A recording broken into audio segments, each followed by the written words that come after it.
transgenders cannot coexist in polite society any longer. Because you're the polite society, right? This is a matter of national security. They must be locked away and studied. Yeah, you know who else did that? Every now and then I get comments like this. Oh, trans people are under problem, but transgenderism as a solution to identity crisis maybe isn't good, and we should consider alternatives before indoctrinating children into controversial and life-altering beliefs. Before anyone attacks me, I think the same should be said for religion. I'm just trying to build a constructive argument here. Oh, the amount of times I explained these things, the amount of times I told people that like, hey, when you say that transgenderism is a problem, you're not talking about like some ideology, you're not talking about like some belief system, you're talking literally about trans people. The existence of a trans person. Somebody who is born with a mismatch between their gender identity and their phenotypical sex, or, you know, in general, how they're being perceived by society, how they perceive themselves. There's just a mismatch. That's just what being trans means. And the solution to this mismatch is not to force them into conversion camps where they're being abused and electrocuted because they have trans thoughts, which are apparently like a demonic or something. No, it's just to be like, hey, we should like affirm this person's gender identity and judge them based on how they feel, who they are inside, and not what we forced upon them based on their fucking genitalia, because that's gross and weird. Maybe we should allow children to explore these things instead of being like, no, you are normal, you have to be this way. If you're born with a penis, then you are a man, and if you're born with a vagina, then you become someone's wife. That's crazy. It is crazy to believe, you know, there's no deviation whatsoever in humanity. This is not some ideology that we are pushing to be like, oh, the boys are turning into girls and the girls are turning into boys. Gender ideology is what fascists are doing. It's what conservatives are doing by saying that, like, if you're born with these phenotypes, then you automatically have your entire life laid out for you.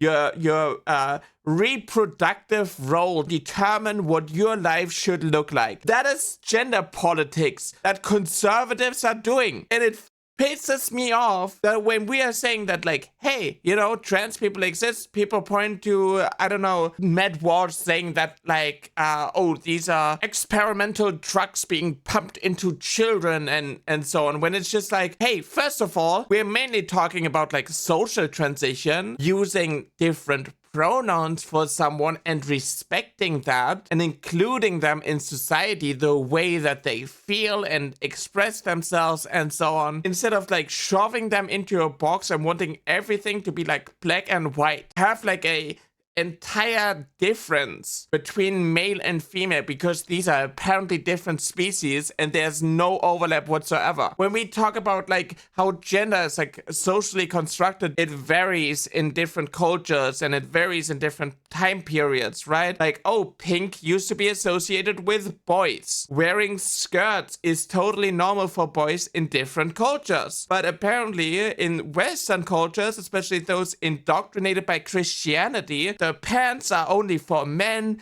and the skirts and dresses are only for women, because they gotta like separate everyone, shove them in tiny little boxes in order to control them. That is gender politics. That is what conservatives are doing. That is what fascists are doing. Like, oh, if you're a woman and you cut your hair short, then it is actually totally normal that people want to inspect your genitalia before you go into a women's restroom to pee. That's crazy. That is insane. And it's also so normalized for these fascists to point towards like bad actors, claim that they are only bad actors because they are trans, that like being trans led them to this in order to harm the entire community more and more and justify these things, dehumanize us further. And this is like how the Holocaust started. And when I'm saying that, like, hey, you know, these are signs of like a genocide, this is like what it leads up to, eradicating us from public life, being like, oh, actually, it is totally fine for Trump to say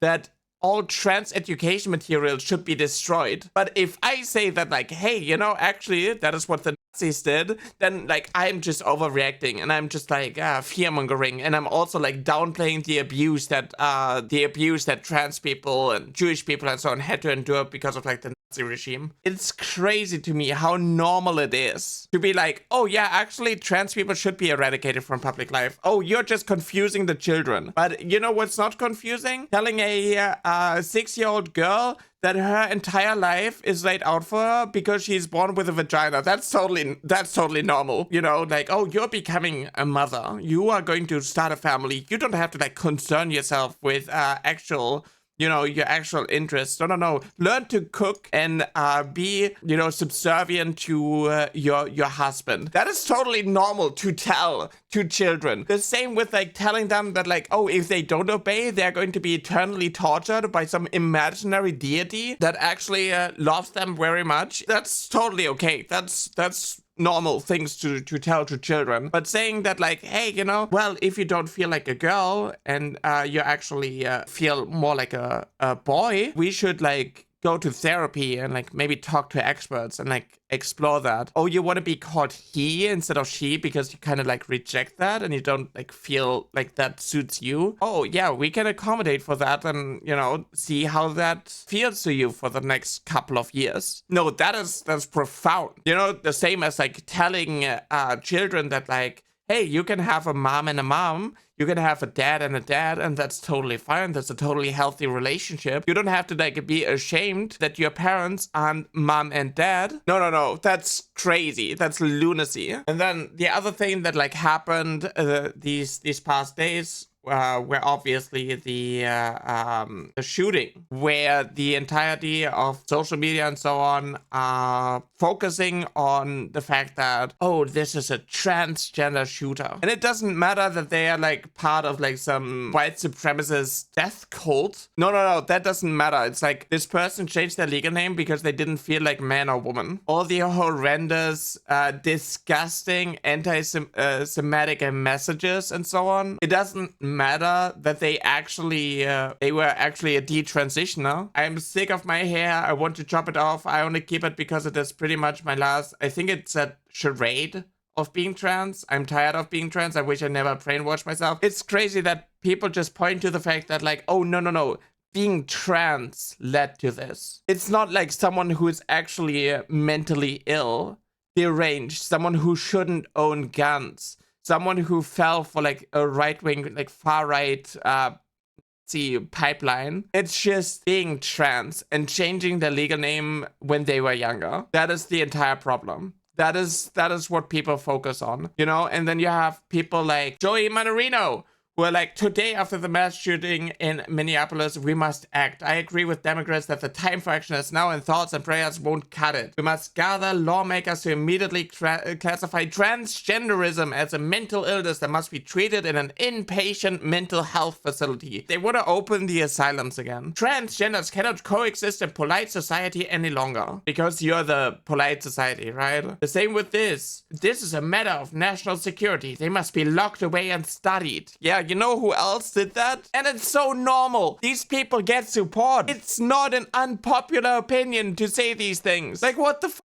Forward every transgender and transgender questioning person to local law enforcement for immediate detainment until we can figure out why they keep children in school. What the fuck?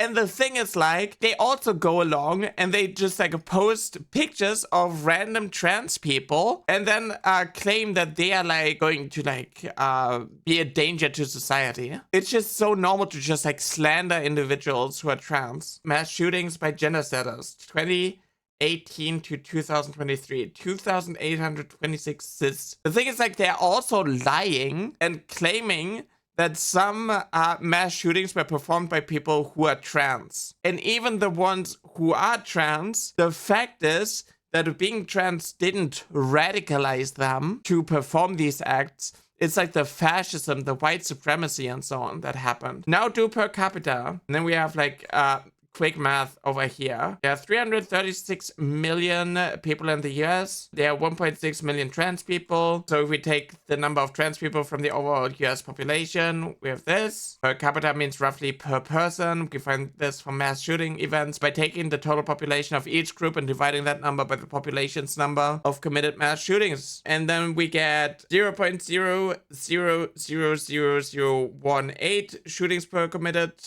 shootings committed by a trans person per one trans person in the US, 0.000008 shootings committed by cis people per one cis person in the US. We find that cis people are 4.5 times more likely to commit mass shootings than trans people. They want to go per capita. It proves our point. Cis people commit more mass shootings, both by number and per capita. It's always so funny to me that like right-wingers always think that like per capita is like a get out of jail free card. That like every argument can be dismantled by per capita. It's scary that the people in power, the people in positions of power are saying like, oh, we should just like lock all the trans people away. And like atrocities like this, the first thing that like right-wingers always do is like, oh, this was a trans person. Oh, this was a trans person. And the media just like runs with it. The politicians run with it. And any information that like led up to it, like someone who's like actually mentally ill and the like therapists and so on just like failed them. The same with like talking about like guns. Maybe like the first thing to do is like look at gun rights. But like right-wingers, they do not want to have like these gun laws because they want to have situations like that because then they can radicalize people more. That is literally the reason why they always, you know, use situations like that in order to get more power. They always blow it up when it's like a Muslim doing it, when it's a trans person doing it, when it's someone who's gay doing it. Anytime someone of like a marginalized group does literally anything, they're going to use that in order to radicalize people. And when it's you know, a white supremacist doing it, then it's like, oh no, it's actually like video games, or they're just straight up claiming that they are trans. You know, the people in positions of power, they're using these things as like a form of like a distraction. They're using trans people as like scapegoats, and the average person falls for it. And when we point it out, when we say, hey, you know, these are the things going on, then it's like, oh no, you're overreacting. No, actually it's not a genocide because they haven't done it yet. Oh, you're saying that like these are like signs of a genocide? These are like the things that like, you know, Nazi Germany was doing, and you know, things that led to the Holocaust? No, they haven't done it yet. So you saying that it's genocide is actually wrong. Don't let it get to you. Even if this didn't happen, they would have found something else to craft this narrative. The problem is not that they are using these things. The problem that it's incredibly normalized to push these narratives, that there's no pushback from people in positions of power. They are literally escalating more and more. Right? Initially, it was like saying that like, oh, you know, being trans is okay and all, but they should like wait till they're 18. Oh, they should like wait till they're 25. Oh, they shouldn't transition at all because like the hormones are radicalizing them and turning them into shooters. Everything led up to this point. It's this dehumanization and so on that is like really effective. When we talk about like just some ideology, some belief system, like of course it leads to this. It always leads to this. And the warning signs have been ignored for long enough. They frame it as the violent transgenders coming for normal people or something. They already had like their foot in the door back then with like these bad trans people are making the good trans people look bad. And now it's like, oh, these trans people are a danger to the normal people. Like they always said that. It's getting amplified more and more. People are getting radicalized more and more. So many things in the world are happening that are like ruining the lives of people, which benefits right-wing talking points. The housing crisis, the job market, leading up to like a recession, grocery prices getting even higher, you know, taxes, and so on. Like all these things are just radicalizing people more and more. And then the people in positions of power are like, oh no, don't look at like the fascists who are ruining your life. No, don't look at like the white supremacy.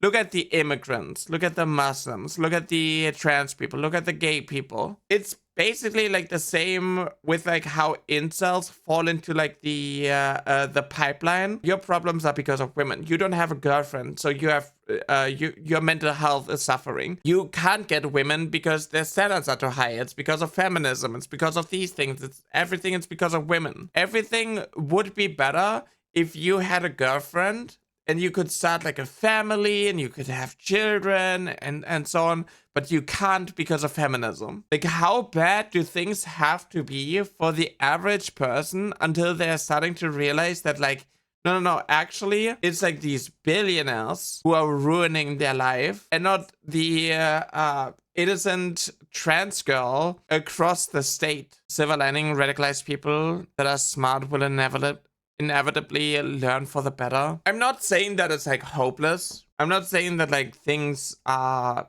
going to get worse and worse until, you know, we have like a World War III, everybody is landing in camps. I'm just saying that like these things, like these rhetorics are incredibly dangerous and people keep falling for it, and I'm telling you about these things so you know better. You can point out that like, hey, transgenderism isn't a thing. It's talking about trans people. It's talking about transhuman beings. The dehumanizing language to look out for. I'm also telling you these things so you can look at what these right-wingers are saying about other groups, what these right-wingers are saying about Palestinians, for example, calling them animals, calling them parasites, you know. That's also what they are saying about like homeless people, talking about like refugees, immigrants. All of these people are being dehumanized with the same language. And I'm pointing these things out because, you know, if you're trans and you can understand that like, hey, trans people are people and we shouldn't like dehumanize an entire group of people, then maybe you're also going to like understand